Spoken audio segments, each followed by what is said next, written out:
Hello and welcome to the 3 keys to passing the MFT licensing exam.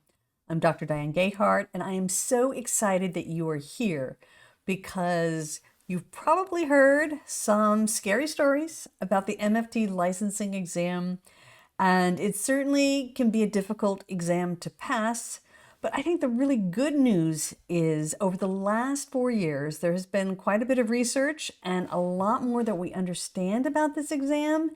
And it is making it easier for people to pass this exam.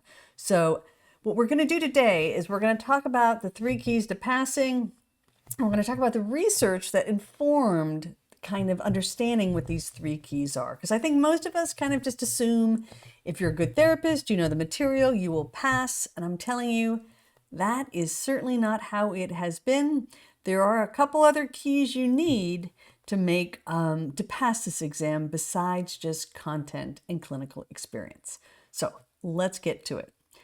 So what we're going to do is I'm going to first just go over the exam basics. So to understand what is on or what basically constitutes the national exam that 49 states use, and then the California exam.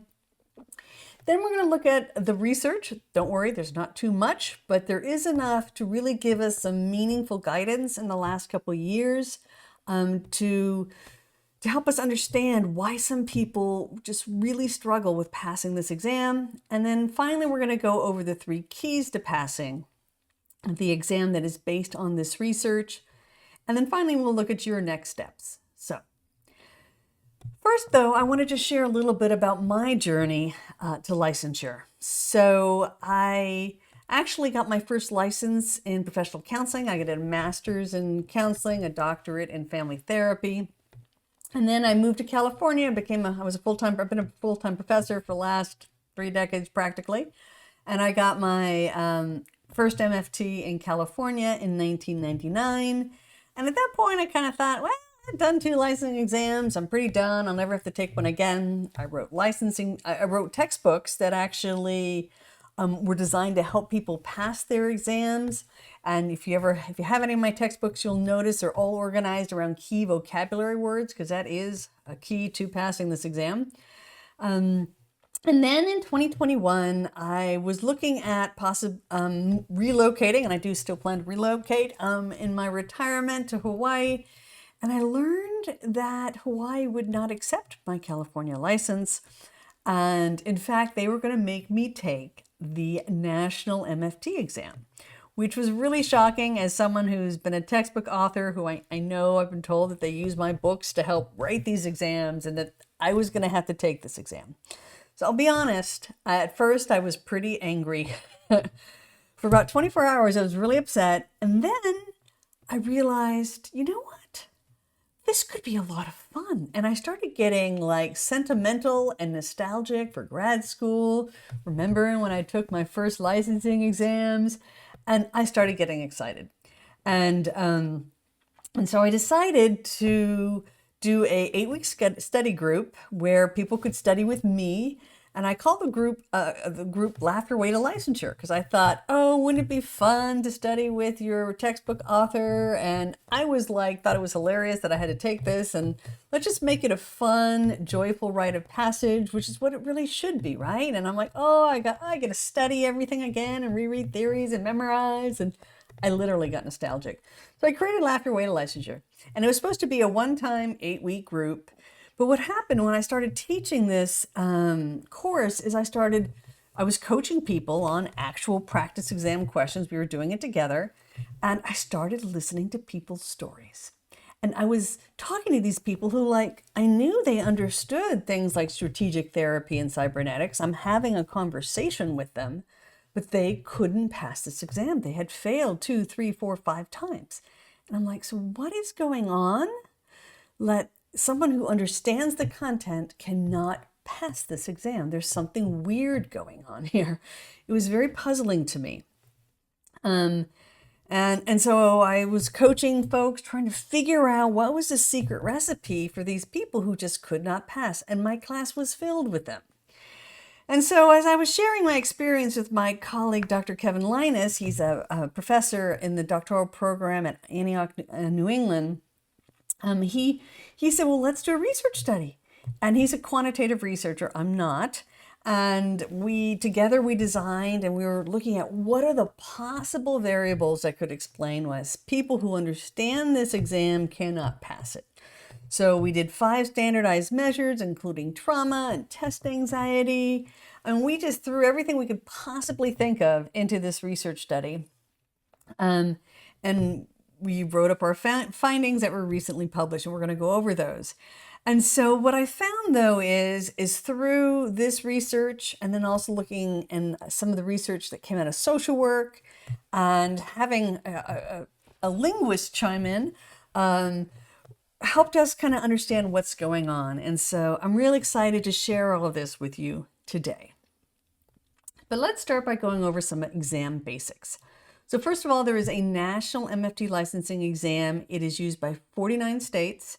It is created and maintained by the AMFTRB, which is the Association of Family Therapy Licensing Boards from around the country. And California is the only state that uses their own. And the exam is 180 questions over 4 hours. And it is the state licensing board, though, that determines when you can actually take the exam. And some state boards make you wait till all of your post-degree hours are completed. Other state boards will make you not even allow you to see clients until you pass this exam from graduate school. Some states even let you take it in your last semester of grad school. Most of them will let you take your exam anytime between graduating and finishing your hours. So that is based on each individual state. And but it is Prometric who runs the actual testing site. They don't create the exam. Prometric administers the exam. It's the place you're going to go. And they're also the ones who would handle any disability accommodations. So that's basically your national exam in a nutshell. The California exam is very similar. It's administered by its licensing board, the Board of Behavioral Sciences.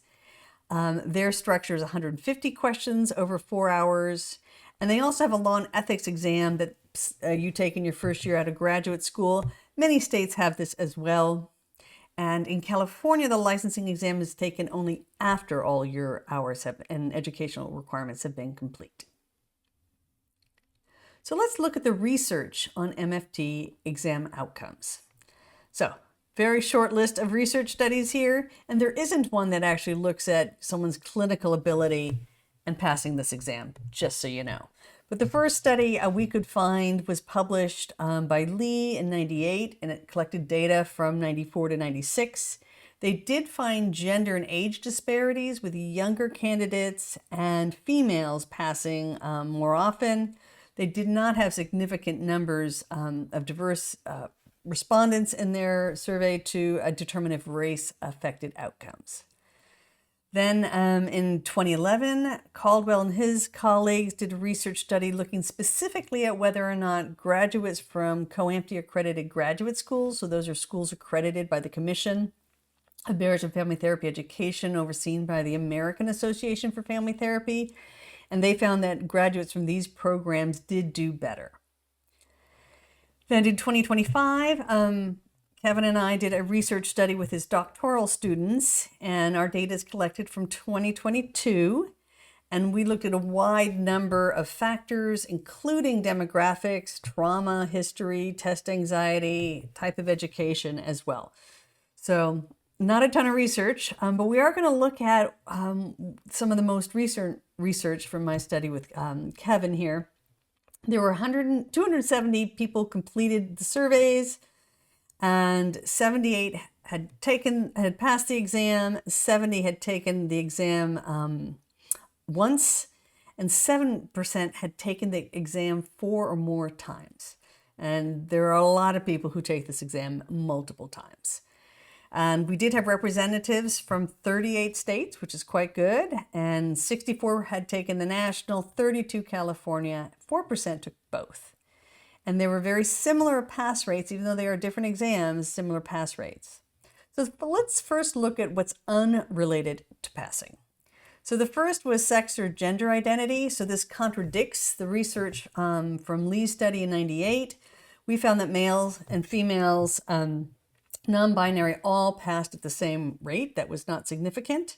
This also aligns with what we found, what the social workers found in their 22 study, which we'll go over. We found that sexual orientation, LGBTQ identity was not correlated to passing. In our research, COAMFD accredited program status was not correlated with passing. And that whether or not your program did a exam prep was not correlated with passing. I still recommend all exam programs do that, or graduate programs do that, but in our research, it was not correlated with passing. Well, some of the things that were correlated with passing, including those having doctorates were more likely to pass. Folks going to a 100% online program, meaning they didn't meet face-to-face even for a few weeks out of the year, were less likely to pass, and this was a very significant variable. Those coming from higher incomes, those working part-time versus full-time, and interestingly, those not working for pay, so volunteering, were more likely to not have passed. Folks who were married were more likely to pass, probably having support, someone to cook them dinner, right, while you're studying. Our study found significant disparities based on age and race.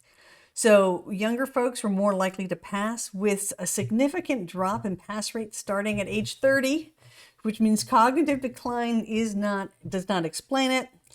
And then we also found pretty significant racial disparities, with Black respondents passing at 48%, white and multiracial at 87%. So this is pretty significant, and we'll go into some more detail in just a minute on that.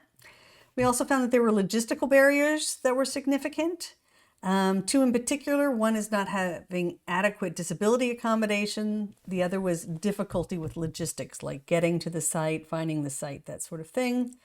And we also found that Black respondents were more likely to report difficulty with logistics, and that non-experienced logistical difficulties was more beneficial for non-Black respondents. Whew, that's a lot, isn't it? Trauma, like I said, was one of the things I was curious about, because we know that trauma can affect memory and recall, and there's a lot to recall in this exam. And we did find this was significant, that those who had higher trauma symptoms were less likely to pass, and those who had lower effects. And there were significant correlations with almost all of the coping measures between trauma and just general coping. So we also did a regression analysis, and I'll be honest, Kevin did this, I didn't, okay? I got to give him all the credit. Top 3 predictors. The number 1 predictor was coming from a program that was 100% online.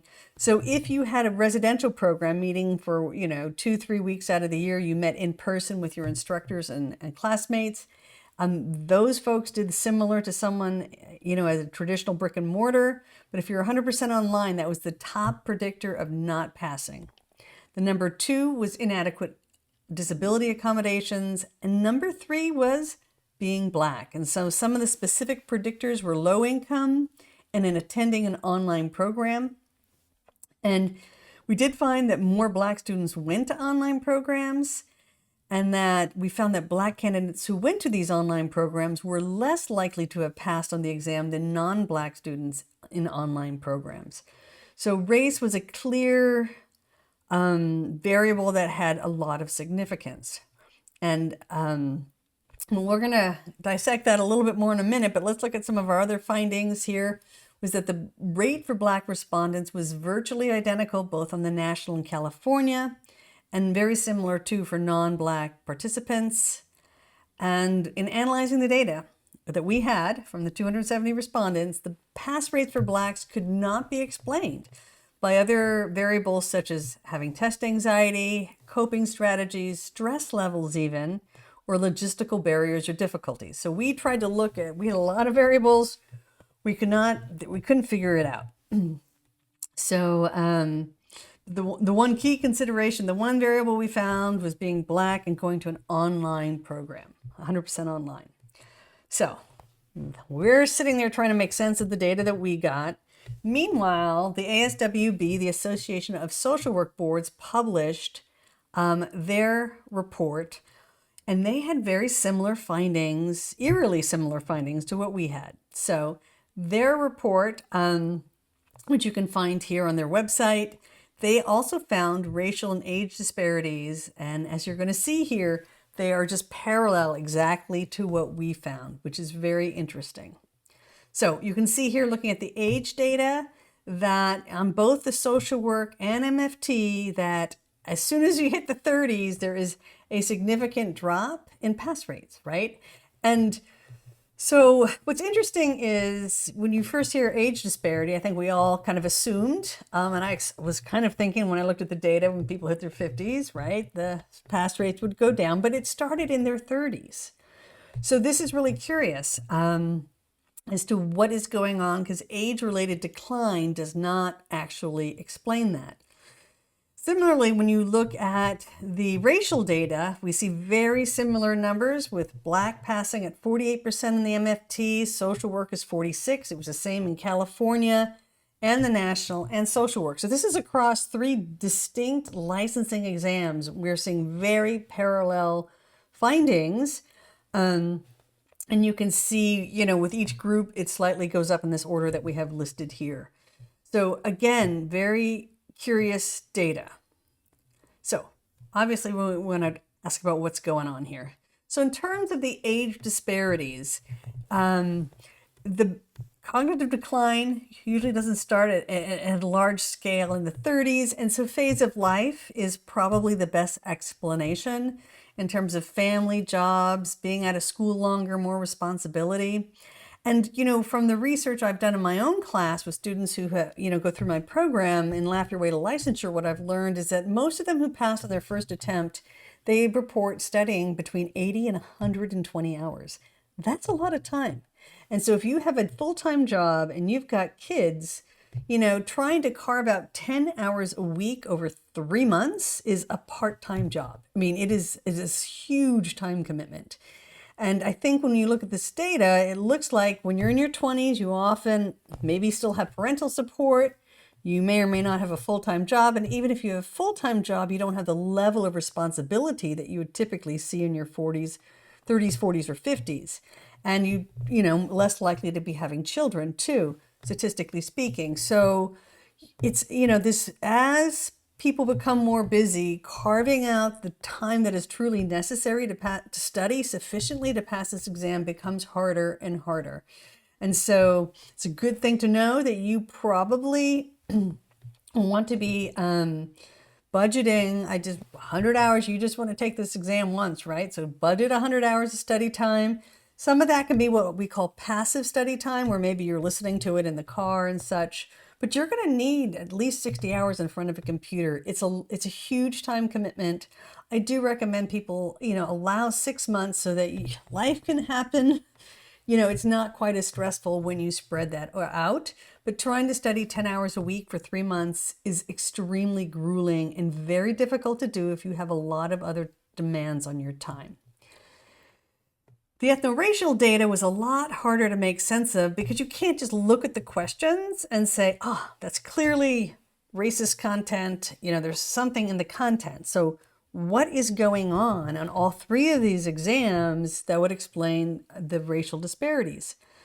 Another curious thing here, which you may or may not have noticed, is that usually on GREs and SATs, Asian Americans actually have statistically higher pass rates than white, but not on this exam. And I'm going to go back and make sure if you didn't miss this, you can see it's a 10 full percentage points approximately on all 3 of these exams, really, the California, the National MFT, and the social work, where there's a much lower pass rate for Asians than white, which is not typical. That is atypical for a standardized test. So something is different about these licensing exams than even a standardized SAT or GRE. Very curious indeed. And these were very puzzling findings that were very hard to interpret. But thank goodness there was a linguist at Columbia University who studies language, who actually, I think, has published the best explanation for what the heck is going on here. And I can tell you that in my Laugh Your Way to Licensure course, we have been working with his hypothesis, and we have found that it really does help everyone pass the exam. Because the missing variable here is social class. So let's look at what our linguist friends have taught us. So John McWhorter He's a linguist who has studied, different ways of talking across social class and race. And linguists are very aware that there are very different ways that working class and middle class families talk to their kids. And this has been the explanation that has helped everyone in my classes pass this exam. So what they found that is in middle class white families, parents ask what they call disembodied information-seeking questions as a type of just routine exercise in everyday conversation. So this is hypothetical conversations. If you were president, if you lived on the moon, if you could invent anything, what would you invent? But it's these hypothetical imaginary scenarios were just part of everyday conversation. And along with this, there was a lot of facts for fact's sake. Did you know the tallest building in the world? Did you know the longest river, right? So they're just batting about facts. They're talking about hypotheticals, but they're talking about things that aren't necessarily in the 3D world in front of us, right? And if you think about it, what is the licensing exam but 180, hypothetical scenarios? And so, the hypothesis here from linguists is that these middle-class families that talk about hypothetical scenarios, help their children be better prepared for handling an exam that involves 180 hypothetical situations. They're just used to thinking through hypotheticals on a daily basis. And so what they found in contrast with working class Black families is that parents talk about very practical, real world questions and topics. So they're talking about, how to cook dinner, how to repair a car engine, how to handle the garden, but real world problems that are in the 3D world. And so, because working class families, they often work in the 3D world.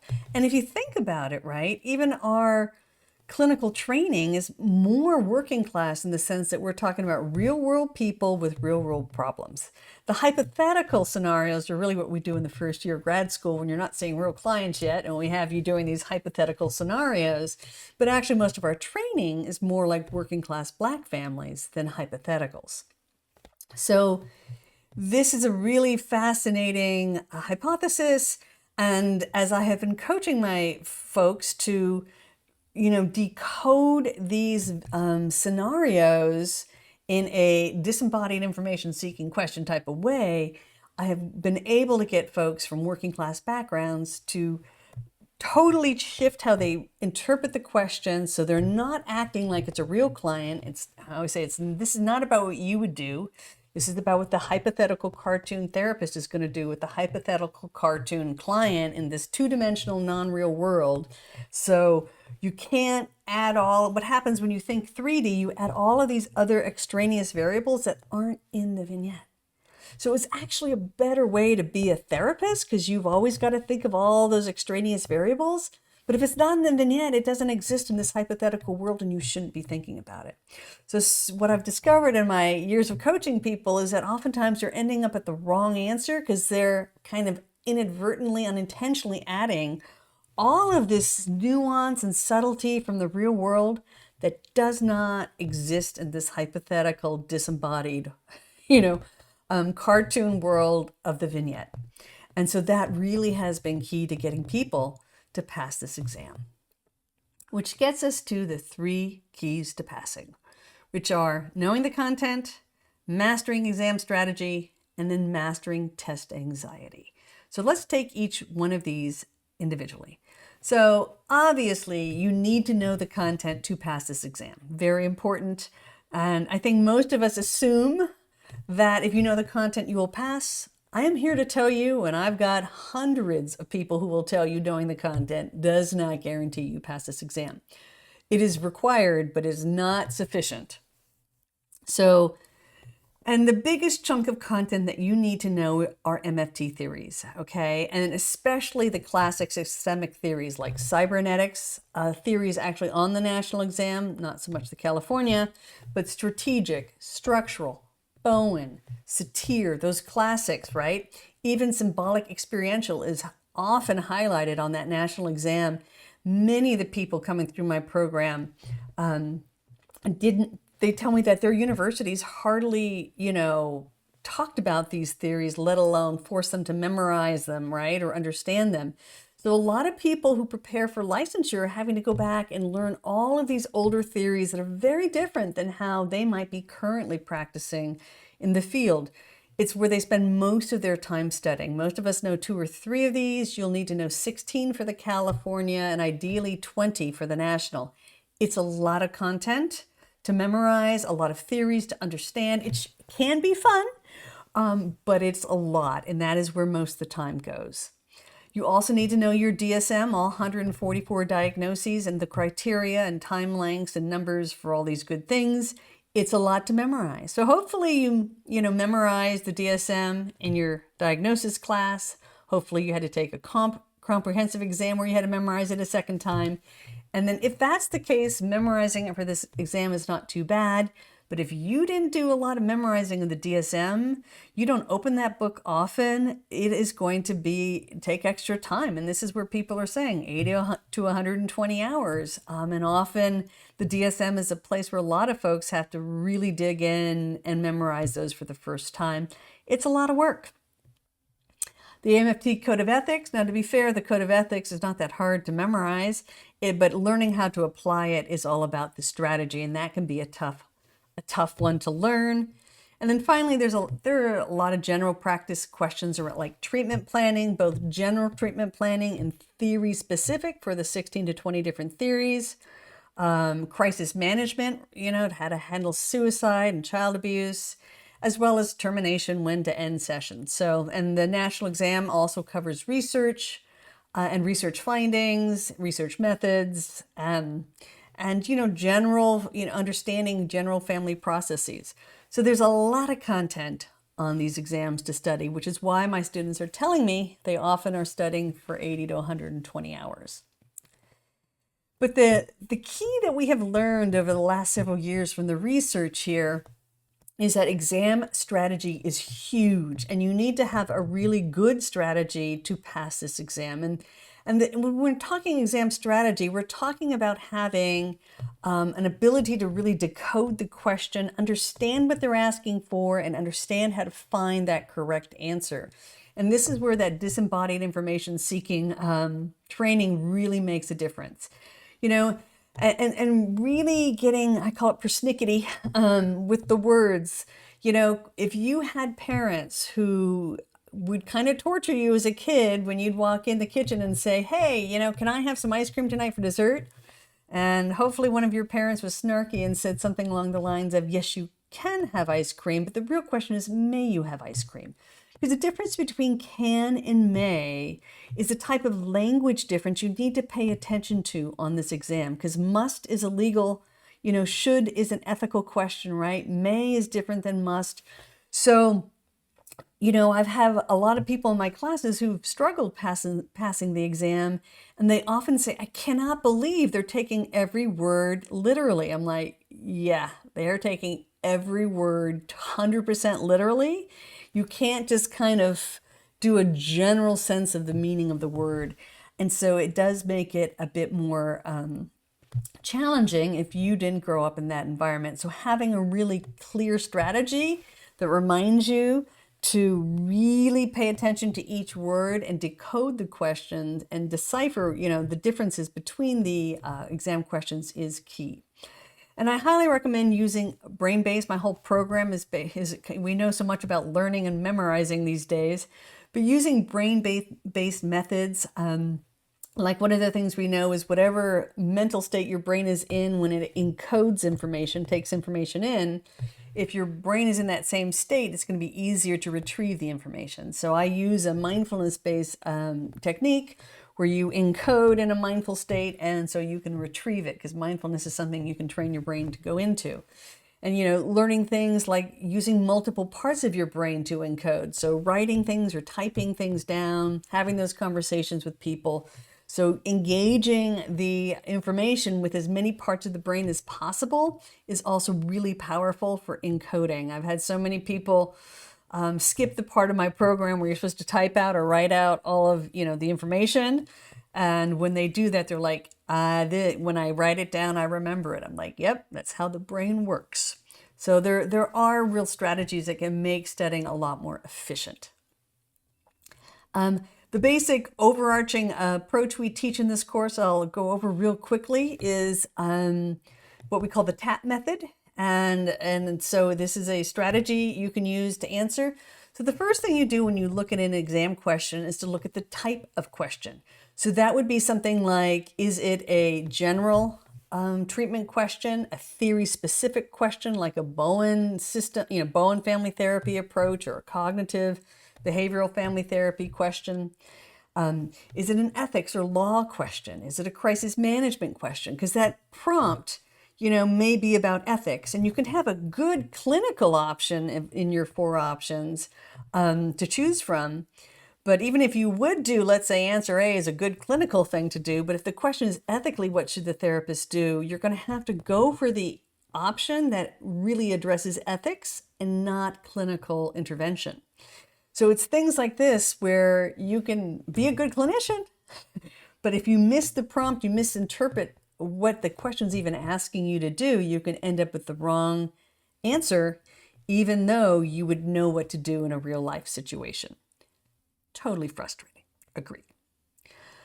Then the real key is learning to assess the 4 answer options carefully. And I use a red light, green light method where you flag a portion of the answer that's definitely wrong as red, and a portion that is probably right, that you think is right, green, and you give yellow to something you're not sure if it could be right, could be wrong. You don't love it, but it's not entirely wrong either.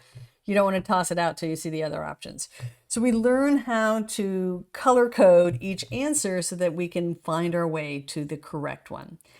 And finally, the P is for being, sometimes I like to use persnickety, but practical, and playing word games. So there are lots of different P words, but playing word games like looking at it, being very precise with each of the words. And we actually use a method called the breadcrumb trail, where we actually go back and look at the language from the answers to the stem to the vignette. And oftentimes there's a very clear breadcrumb trail in terms of what the correct answer is.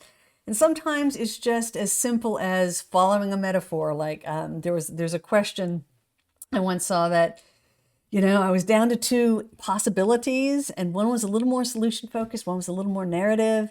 And when we kind of went back and did the breadcrumb trail, we were like, the author of this question uses a textual, metaphor. So narrative was clearly the right answer rather than solution. You could see the metaphor just kind of played out when we kind of read it backwards. So there are these little tricks for decoding. And so red light, green light, a lot of people really find this the most helpful. In terms of understanding that there are a lot of answers that you're going to find that you get half the answer, for option A might be green light, but you might give it a red light for the second half. And so sometimes people think, well, and then maybe the other 3 answers are all yellow, right? The correct answer is going to be one of the yellow answers. It'll never be one that's got really good green and something clearly wrong in it. If it's got something clearly wrong, it cannot be right. And this is very frustrating, and often the correct answer is a very unsatisfying answer. So using red light, green light helps folks really kind of hone in on, even though I like the first half, I cannot ignore the second half of this is clearly bad. So the red light, green light method can really be helpful in kind of decoding which answer is the most right. And because sometimes you have a choice between 4 good answers, which one's the most right, and sometimes you have 4 really lackluster. I don't like any of those, and I wouldn't do any of those, but what's the least wrong? And this method can be really helpful when answering those sort of questions. And then finally, the last key here is managing test anxiety. And in this one, I started initially just throwing this in because I teach a lot of mindfulness and I knew it was good for encoding and decoding. But I've had so many people tell me that using mindfulness and having a really concrete strategy to manage the test anxiety is absolutely key. And so when I went to go take that exam, I normally don't have test anxiety. I didn't expect to have any test anxiety, but I ended up following signs to an elevator that looked like something out of a horror film, the, what is it, Freddy Krueger and Nightmare on Elm Street type scene I had seen as a child 30 years earlier. But it freaked me out. So I got triggered and I had trouble finding my way to the room. I wasn't able to follow my own advice in terms of going to scope out the testing center the day before because I was traveling to a different state. And so I got major test anxiety, not because of the test, but actually because I got lost on the way to it and found the scary elevator. And it was fascinating. I wish I could give you a video of my brain because when I sat down, the first two questions I wasn't 100% sure of. And I actually started worrying, oh my God, I may fail this exam, right? And I had let all my students know, and I had done YouTube videos, and I was like, oh my God, I'm going to publicly humiliate myself. But once I got through the exam, I'm like, okay, I think you passed. I think you're good. And so I went back with my brain in a calmer state. I could see the answers so much more clearly. And I just wish I could give you a video because once I was fully calm again, I could decode the questions better, remember better, and I could see. It's like my vision became clear. And so you cannot overestimate or emphasize enough about how important this is to have a method such as mindfulness or EFT tapping, box breathing. I don't care what you do, but to have a very concrete strategy because if you get anxious, your prefrontal cortex goes more and more offline and you won't be able to remember what you studied. So all of that studying is for nothing if you get nervous. And I've had people tell me that in the middle of the exam, the proctor asks them to move from one computer to another computer. I've had other people say that the person next to them had their computer crash and they screaming 5-minute panic attack next to them, and they had to just keep taking their test, right? So there's a lot of crazy stuff that can happen during these exams that can create anxiety, even if you normally don't get test anxiety. And all I can say is have a concrete method to do this, especially if you took the exam once and didn't pass. This becomes often even more important than knowing the content is managing your test anxiety and having a really clear strategy. And I have a lot of people tell me that the mindfulness helped them the most, even more than the strategy. Although most people say the strategy helped the most. So, I'm hoping as we go through all of this, that you, as you begin your licensing journey, can reclaim licensure as a joyful rite of passage. That's really what it should be. Yeah, and that's really what occurred to me when I had to go back and take this exam after practicing for 20 years. And I got this nostalgia for when I was in graduate school and getting to, study all of these theories. Because this exam allows you, with all of the knowledge you have now and the clinical experience you have, to go back and review the foundational theories and knowledge base of the field. And society expects us to be, we are stewards of this knowledge for our society that we live in, right? And it really is awesome information. We have an awesome field with incredible information about how to handle some of life's most difficult problems. We have beautiful theories in this field. And so I'm hoping that you can see this as a chance to really go back and master the knowledge base. And this is what builds true confidence. A lot of people talk about imposter syndrome. Studying for this exam is part of the cure for imposter syndrome. You go back, you review it all, you understand it's at a much deeper level, right? And you should be able to pull together all of this, and it should feel really good. I have so many people who leave my program, who passed their exam, and they're like, you know what? I mean, I'm most happy that I passed the exam, but I can't believe that it's made me a better clinician. I'm like, that's the point. You should be a better therapist for going through this process. I feel more confident. Yes, that's what this should be about. Should be a joyful rite of passage. And that's really, I think a key mindset to have when engaging this process. And ideally, you can find a community. And that's one of the things I have loved over the last several years in Laugh Your Way to Licensure. I do host a live group coaching session with me, and we do practice questions together every month. And we share our stories. We share, if you haven't passed, we have a lot of people coming in who didn't end up passing. They're like, oh my God, there are other folks who didn't pass. The people, when they do pass, they come and they share their stories of how they've done it, their tips for being successful, what works, which is typically studying for 80 hours and writing, taking notes as you study. You can do this and learning the strategy. It really does work. And but having that support and being part of an uplifting, positive community, I do encourage you, only talk to people who are positive and making it a great experience, because it really should be a joyful rite of passage. So if you're in a place where you're needing to study for the MFT licensure exam, I invite you to check out my course, Laugh Your Way to Licensure. I really do teach you how to answer those questions and how to decode them, how to do the disembodied information seeking questions. And that's really been the key. People who have not passed with other programs typically score about 10% or 18 points higher just because they know the strategy. And it really has been key for so many folks. And we have a monthly live chat where you're going to come ask me questions one-on-one. We practice questions together, and you learn to decode. You learn how to actually correctly interpret these disembodied information seeking questions, whether or not your parents asked those to you as a child. And we get to the goal of licensure as a community that's really lifting one another up. And I think that's one of the most beautiful things. And we've recently started for free. What comes with the program is peer-led study groups. We have a Friday night happy hour. We have Tuesday, Thursday groups. And so folks are meeting, studying the material together, keeping each other on track and cheering each other on. So kind of part of the mission here is to have this really be an uplifting experience that builds confidence and competence and really makes licensure a joyful rite of passage. So I invite you to check it out and join us if MFT licensure is in your near future.